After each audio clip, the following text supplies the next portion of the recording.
کرے تو سنت کی نیت سے کرے، یہ نیت دل کے اندر رکھے کہ یہ اللہ کے پیارے حبیب صلی اللہ تعالی علیہ وسلم کا مبارک طریقہ تھا، حضور نے اس کے بارے میں فرمایا، تو میں اس لیے اس سنت پر عمل کرنے کی نیت سے ولیمہ کرتا ہوں۔ ولیمہ کہتے ہیں کہ شادی کی خوشی میں، شب جفاف میں، یعنی عورت کے آنے کی خوشی کے اندر صبح کے وقت اپنے دوست و احباب کو، اپنے عزیز و اقارب رشتہ داروں کو جو کھانا کھلایا جاتا ہے اسی کا نام ولیمہ ہے۔ اور ولیمہ جو ہے سنت موقدہ ہے، فقہا فرماتے ہیں کہ سنت موقدہ ہے، جان بوجھ کر اس کو چھوڑنے والا گنہگار ہوتا ہے، اور چھوڑا نہ جائے بلکہ اس پر عمل کیا جائے۔ جس طریقے سے عام طور پر ہم شادی کی تقریبات میں کئی طرح کے کھانے پکواتے ہیں، مہندی کا کھانا الگ ہوتا ہے، بارات کا کھانا الگ ہوتا ہے، اس کے علاوہ اور بھی ایسے چھوٹے موٹے کھانے پکاتے رہتے ہیں، لیکن اس ولیمہ کو حدیث پاک میں سنت قرار دیا۔ باقی مہندی کا کھانا آپ نہیں پکائیں گے کوئی مسئلہ نہیں، بارات میں آپ کھانا نہیں پکائیں گے کوئی مسئلہ نہیں، لیکن ولیمے کا کھانا پکایا جائے کہ یہ سنت ہے، حضور کا طریقہ ہے۔ اور بندے کو اپنی پوری مکمل شادی رسول اعظم صلی اللہ تعالی علیہ وسلم کی تعلیمات کے مطابق، حضور کی سنت کے مطابق ادا کرنی چاہیے تاکہ اس کے اندر برکت ہو۔ اور یہ بھی فرمایا کہ ایسے پرفتن کے دور کے اندر جو رسول اعظم صلی اللہ تعالی علیہ وسلم کی ایک سنت پر عمل کرے گا تو اللہ تعالیٰ اسے 100 شہیدوں کا ثواب عطا فرمائے گا۔ اتنے بڑے ثواب کی بشارت بھی ہے، فضیلت بھی ہے، تو ولیمہ کیا جائے۔ اور اسی طریقے سے ولیمے کی دعوت قبول کرنا یہ بھی سنت ہے۔ اگر کسی نے دعوت دی ہے ولیمے کی تو اس کی دعوت کو قبول بھی کرنا سنت ہے۔ عام دعوتیں بھی قبول کرنی چاہیے، لیکن ولیمے کی خاص طور پر دعوت قبول کرنا چاہیے، اور سنت بھی ہے، حضور کا طریقہ رہا ہے۔ اور اسی طریقے سے ولیمہ کے اندر برا ولیمہ اس کو کہا گیا کہ جس ولیمے کے اندر صرف امیروں کو دعوت دی جائے، مالداروں کو بلایا جائے،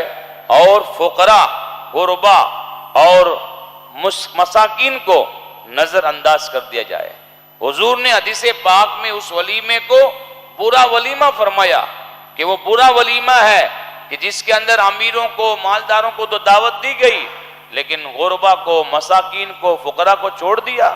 یہ نہیں ہونا چاہیے، بلکہ آدمی غربا کا بھی خاص طور پر خیال رکھے، ایسے موقع پر خاص طور پر ان کو دعوت پیش کریں، انہیں بلایا جائے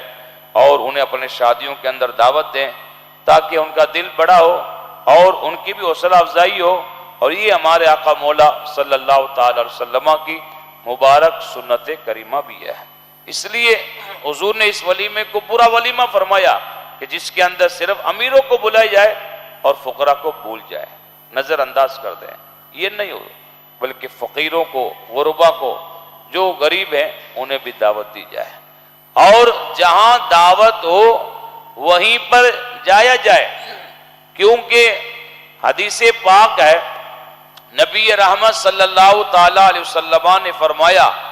جو بندہ بغیر دعوت کے بن بلائے کسی کے یہاں پر دعوت میں جاتا ہے تو وہ چور بن کر جاتا ہے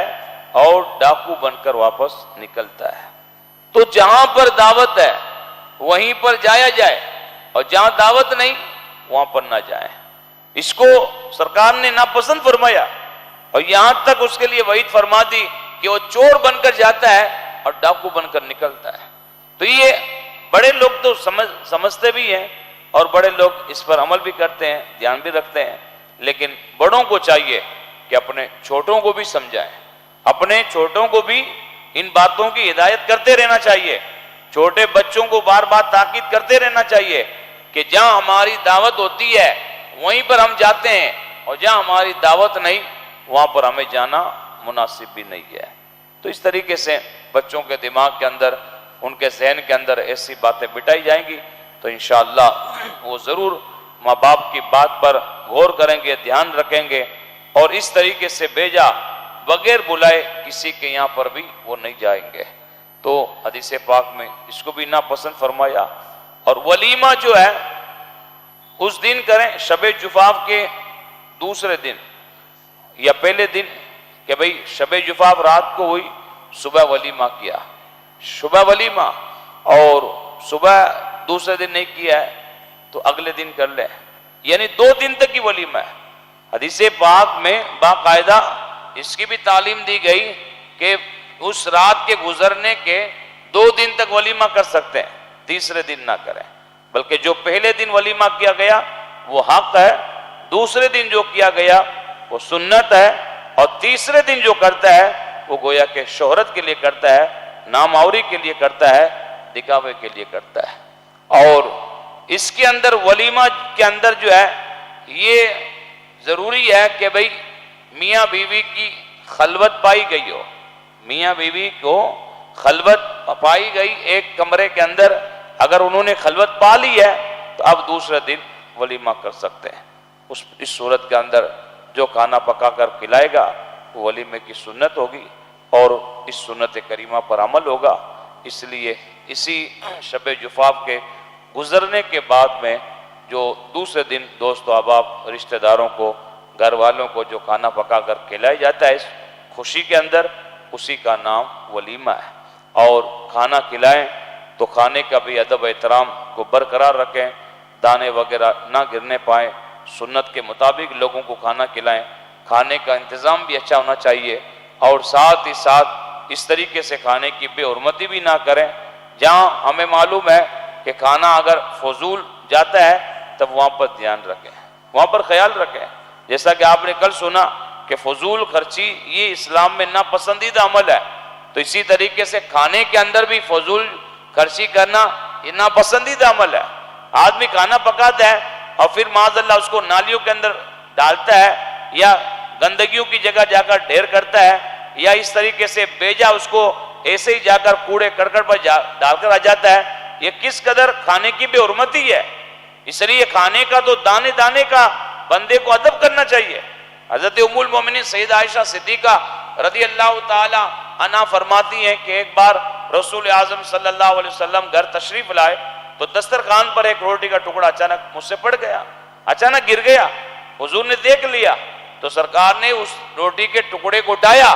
اور کھا لیا، اور فرماتے ہیں کہ عائشہ جس نے بھی اس روٹی کی بے حرمتی کی ہے اس قوم سے یہ کھانا اور یہ روٹی جب سے گئی ہے واپس اس کے پاس کبھی لوٹ کر نہیں آتی ہے، جہاں سے یہ چلی جاتی ہے وہاں پر پھر لوٹ کر نہیں آتی ہے۔ اس لیے سرکار نے ادب بتایا کہ اس کھانے کا ادب کرو، دسترخوان کا اسی لیے حکم دیا گیا تاکہ دسترخوان پر کوئی چیز گر بھی جائے تو آدمی آسانی کے ساتھ میں اس کو اٹھا کر کھا سکتا ہے واپس، تاکہ وہ زمین پر نہ گرے اور ریت اس پر نہ لگے، گرد و غبار نہ لگے۔ اس لیے دسترخوان بچھانا سنت کریمہ ہے، اور یہی طریقہ ہے، حضور کی سنت ہے کہ اگر کھانا گر بھی جائے، روٹی کا ٹکڑا گر جائے تو اسے منہ میں ڈال کر کھا لینا چاہیے۔ لیکن کتنی بے حرمتی ہوتی ہے،